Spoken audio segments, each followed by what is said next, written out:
Milestone ট্র্যাজেডিতে মৃত্যুর তালিকায় যোগ হলো আরও এক শিক্ষার্থী।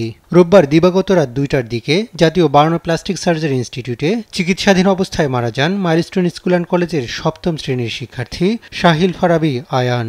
শরীরের 40% পুড়ে গিয়েছিল তার। স্বাস্থ্য মন্ত্রণালয়ের হিসেব অনুযায়ী এখন পর্যন্ত মাইলস্টোন ট্র্যাজেডিতে মৃত্যু হয়েছে 34 জনের। এর মধ্যে জাতীয় বার্ন ইনস্টিটিউটে মৃত্যু হয়েছে 18 জনের।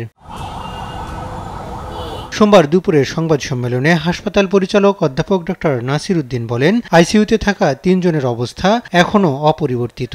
ক্রিটিক্যাল পেশেন্ট যে ছিল তাদের 4 জনের মধ্যে আয়ান গতকাল রাত 1:45 মৃত্যুবরণ করেছে। বাকি পেশেন্টগুলো স্ট্যাটিক আছে, অর্থাৎ যে বাকি আরও 3টা ক্রিটিক্যাল এবং সিভিয়ার কেস তাদের অবনতি ঘটে নাই, মানে কোনো অবনতি ঘটে নাই, আগের মতোই আছে। সিঙ্গাপুর, চীন ও ভারতের বিশেষজ্ঞরা দেশ ছাড়লেও তাদের পরামর্শই চলবে চিকিৎসা কার্যক্রম। 3 জনের অবস্থা উন্নতি হওয়ায় যে কোনো সময় ছুটি দেওয়া হতে পারে তাদের। ইন্টারমিডিয়েট যে পেশেন্টগুলো ছিল এদের মধ্য থেকে আমরা 3 জনকে বাসায় পাঠানোর মতো অবস্থা হয়েছে, কিন্তু ওয়েদার প্লাস কয়েকদিন পরে আর একটা ড্রেসিং হবে, এই সমস্ত কথা বিবেচনা করে ওনাদেরকে আমরা পরবর্তী ড্রেসিং করে আমরা বাসায় পাঠিয়ে দিব।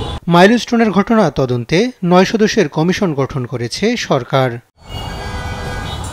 হাসান আল মাহমুদ, দেশ টিভি, ঢাকা।